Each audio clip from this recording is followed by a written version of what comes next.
Thank you, Mr. Speaker. I rise today to speak on behalf of those who cannot speak for themselves. As I consider the current state of our nation's debate about abortion, I'm a bit puzzled when I hear the word health care in discussing such a topic. Unlike procedures for common ailments that would be typically associated with the term health care, abortion has as its very object the taking of a human life. The term abortion forces the question, who, or better said, what is being terminated? Without a doubt, it is clear that abortion ends the life of these little human beings.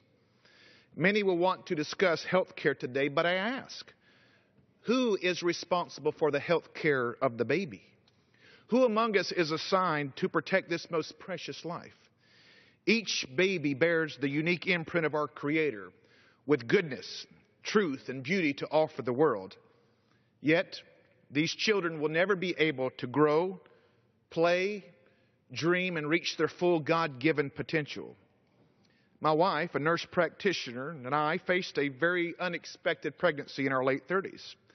After the shock wore off, we embraced the idea of a new little girl that would be part of our family. In fact, I've decided to bring a picture of her today. Here's a great screenshot of the ultrasound 3 months into the pregnancy. Interestingly enough, we never referred to her as fetus number 3. We called her Anna Claire. Just like any of you, parent or grandparent, we take all great pride in displaying new life.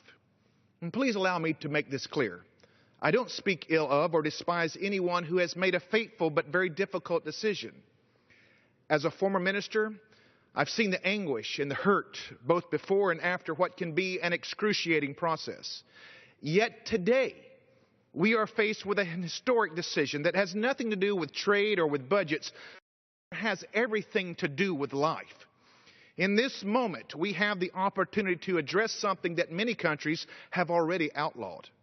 And though many of us would prefer legislation that would go even further, this bill would impose a simple restriction that follows naturally and universally shared rules of humanity and compassion.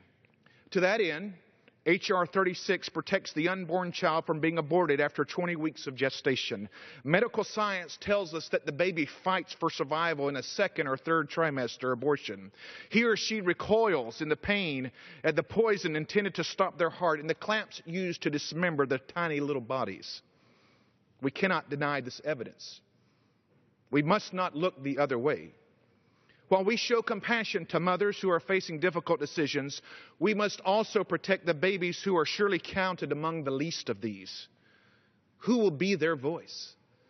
God forbid if we don't speak out. Martin Luther King Jr. said our lives will begin to end the day we become silent about things that matter. When this final page of human story is turned, what will we have done to embrace justice, to love mercy, and be a voice for those who have none?